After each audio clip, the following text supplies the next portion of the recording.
সালামু আলাইকুম।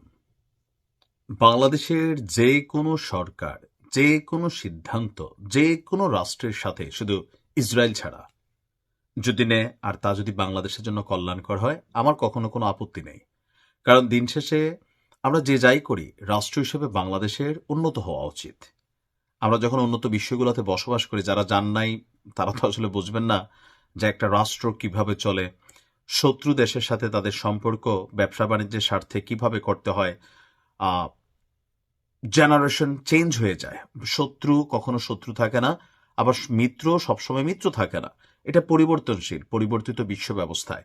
তবে রাষ্ট্র, দেশ, সার্বভৌমত্ব এই বিষয়গুলো টোটালি আলাদা। পাকিস্তানের একটা সুসময় চলছে। স্বাধীনতার ৫৪ বছর পর একটা সুযোগ পেয়েছে পাকিস্তান। আর যেহেতু সরকারে থাকা ব্যক্তিরা বা যেখানে কর্তারা আছেন তারাও পাকিস্তানের ব্যাপারে একটু উদারপন্থী, তো এই উদারপন্থী সুযোগটাকে কাজে লাগাতে চায় পাকিস্তান। সুযোগটা যেটা এখন আসছে, এখন মেইন যে বিষয়গুলো আমরা প্রতিদিন দেখছি সেটা হচ্ছে ব্যবসা বাণিজ্যের বিভিন্ন খাত। এটা খারাপ না, পাকিস্তানের সাথে আমরা ব্যবসা করব, আমাদের প্রফিট ঠিক থাকলে হয়েছে। আমাদের সার্বভৌমত্ব নিরাপত্তার জন্য হুমকি হয় এমন কোনো ব্যবসা ডিলিংসে আমরা যাইতে রাজি না। তবে যেই ব্যবসা করলে বাংলাদেশের ২টা মানুষের কর্মসংস্থান হবে, পাকিস্তানের ২টা মানুষের কর্মসংস্থান হবে, হোক। এটাই গ্লোবাল বিজনেস সিস্টেম। মানে পাকিস্তানের সাথে বাংলাদেশের যে ব্যবসায়িক দূরত্ব দীর্ঘ সময়ের, আপনি দেখবেন এই গত ১-১.৫ বছরে পাকিস্তানের বিভিন্ন সেক্টরের মানুষ প্রতি সপ্তাহে এবারে যে বাংলাদেশে আসছেন ব্যবসা বাণিজ্যের সম্পর্কটাকে শক্তিশালী করতে। কারণ বাংলাদেশ একপাক্ষিকভাবে চীন এবং ভারতের উপরে ম্যাক্সিমাম জিনিসে নির্ভরশীল। তো পাকিস্তানের সাথে এখন এই সুযোগটা যেহেতু আসছে, পাকিস্তান চাচ্ছে যেটা কত তাড়াতাড়ি নেওয়া যায়। এখন তাদের মনে মনে আসল উদ্দেশ্য কি সেটা তারা ভালো জানে, বাট যেহেতু এখানে ডিলগুলো আসছে, হয়তো বাংলাদেশের একটু নজরদারি রাখতে হবে।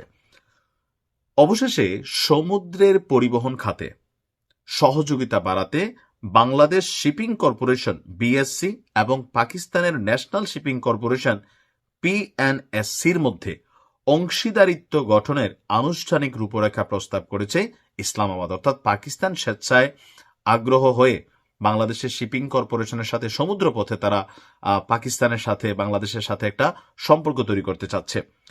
পাকিস্তানের গণমাধ্যম দ্য ডন বলছে, গত সোমবার লন্ডনে নৌ পরিবহন উপদেষ্টা অবসরপ্রাপ্ত ব্রিগেডিয়ার জেনারেল এম শাখাওয়াত হোসেনের সাথে একটা বৈঠক হয়েছে পাকিস্তানের সমুদ্র বিষয়ক মন্ত্রী মোহাম্মদ জুনাইদ চৌধুরীর।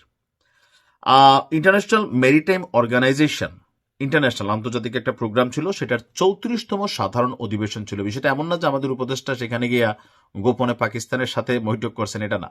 যেহেতু ইন্টারন্যাশনাল একটা বৈঠক ছিল, সেখানে বাংলাদেশ তাদের প্রতিনিধি পাঠাইছে, যেহেতু উপদেষ্টা শাখাওয়াত আর পাকিস্তানেরও সেখানে গেছে।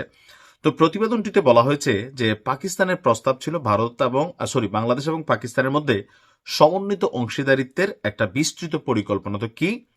কন্টেইনার এবং বাল্ক শিপিং সেবায় যৌথ উদ্যোগ, কারিগরি প্রশিক্ষণ কর্মসূচি, সামুদ্রিক নিরাপত্তা উন্নয়ন, নাবিকদের দক্ষতা বৃদ্ধিতে যৌথ প্রশিক্ষণ, পারস্পরিক বন্দর কল সুবিধা, কূটনৈতিক এবং প্রযুক্তিগত সম্পৃক্ততা জোরদার করা। গুরুত্বপূর্ণ বিষয়গুলো, এখানে অনেকগুলো বিষয় আছে, কিন্তু আমাদের যারা বোঝে তাদের দিয়ে এটাকে অ্যানালাইসিস করাইতে হবে। সবাই তো আর সবকিছু বুঝি না, এখানে অনেকগুলো জিনিস আছে, পজিটিভও আছে নেগেটিভও আছে। যদি পাকিস্তানের অন্তরে কোনো নেগেটিভিটি থাকে, বাংলাদেশ প্রযুক্তিগতভাবে অনেক দুর্বল, এটা মুখে মুখে খালি দেশ ডিজিটাল, তো সেই ক্ষেত্রে পাকিস্তান এই ক্ষেত্রে অনেক অ্যাডভান্স। সো এই অনেক অ্যাডভান্স মানুষদের সাথে বন্ধুত্ব করতে গেলে কি করতে হবে? আমি বুঝি না, ঠিক আছে, যারা বোঝে তাদেরকে দিয়ে বিষয়টা বুঝা নিতে হবে। পাকিস্তান বলছে যে এই সম্পর্ককে কাজে লাগিয়ে সামুদ্রিক প্ল্যাটফর্মগুলোকে কাজে লাগানো যাবে এবং এতে দুই দেশেরই উন্নয়ন হবে। এছাড়া করাচি বন্দর কর্তৃপক্ষের ক্রমবর্ধমান সক্ষমতা, আধুনিকরণ উদ্যোগ, উন্নত টার্ন অ্যারাউন্ড সময়ের কথাও তিনি তুলে ধরেন।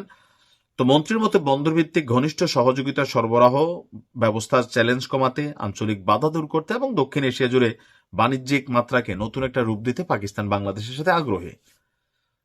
প্রস্তাবগুলা খারাপ না, কিন্তু এখন বিষয় হচ্ছে এগুলার খুঁটিনাটি জিনিসগুলা বিচার বিশ্লেষণ যাচাই বাছাই যারা বোঝেন তারা এটা করতে হবে। যদি ভালো হয় করবে ব্যবসা, আমরা ভারতের সাথে করতেছি, পাকিস্তানের সাথে করবো, সমস্যা কি? কিন্তু ইন্টারনাল ইস্যুগুলা এখানে ফোকাস রাখতে হবে। দিন শেষে বাংলাদেশকে উন্নত করতে হবে। তবে নিরাপত্তার বিষয়টা মাথায় রেখে